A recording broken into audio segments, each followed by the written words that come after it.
بسم الله الرحمن الرحیم نحمده ونصلي على رسول الکریم. زما عزتمندو الله رب العزت زمون او تاسو د ټول انسانانو د پیریانو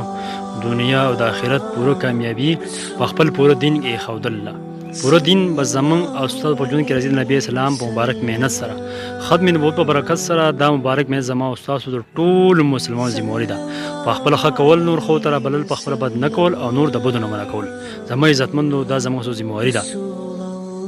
د دې لپاره زه نن تاسو ته یو عمل خیمه د سحر مانځنه وروستو او د ماښام نه مانځنه وروستو دا وظیفه دا عمل څوک یو پیر ولولي ان شاء الله، یعنی چې د سحر د مانځنه وروستو د ماښام د بانګه پورې د لمر راغې جنت د لپاره واجب شو، او چې د ماښام د مانځنه پس یو پیر ولولي او دله چې د مر راغې د سحر د مانځه پورې د لمر راغې نو د لپاره چې د جنت چې د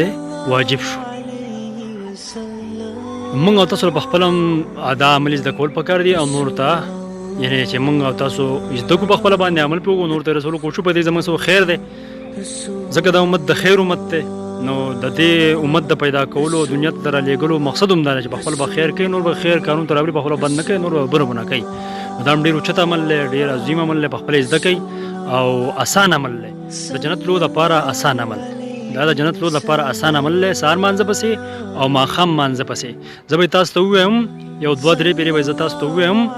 او چې تاسو زده کوئ او په دې سکرین به راته هم دی نو تاسو په خپله باندې چې دی ښه زده کوئ او د سهار مانځه نه وروستو او د ماښام د مانځه نه وروستو بیا دا لولئ.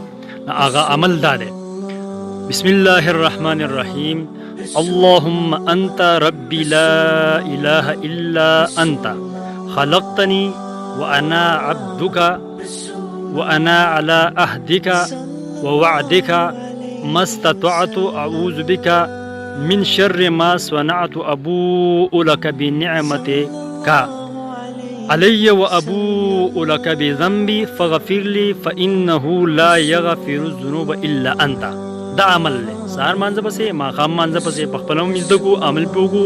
او نور ته یې د رسولو د الله د رضا لپاره کوشش وکړي په دې باندې زموږ نه الله راضي شي. د جنت لو دپاره اسان عمل او دا د بخاري شریف چې دی روایت دی روایت چې دی د بخاري شریف روایت دی: اللهم انت ربي لا اله الا انت خلقتني وانا عبدك وانا على عهدك ووعدك ما استطعت أعوذ بك من شر ما صنعت أبوء لك بنعمتك علي وأبوء لك بذنبي فاغفر لي فإنه لا يغفر الذنوب إلا أنت. سهار مانځه پسې ماښام مانځه پسې یو یو پیر په خپله زده کو او نور ته درسولو کوشش وکړو. الله دې ما تاسو ته د صحیح عمل کول توفیق راکړي، آمین برحمت یا ارحم الراحمین. علیکم مرګرو څنګه خیر ده خبره مرګرو زموږ په یوټیوب باندې چینل له دعوت تبلیغ ام زد مرګرو په دې باندې به تاسو ته خپل وظیفې هم ملاويږي خپل بیانات به هم ملاويږي او ان شاء الله تاسو به ډیره غټه پیدا مرګرو زموږ د یوټیوب چینل ضرور سبسکرایب کړئ. کوم مرګرو چې زموږ دا ویډیو کتلی نو تاسو ډیره مننه او هغه سره زموږ دا چینل خامخا سبسکرایب کړئ. تاسو به ډیره شکریا. الله پامان.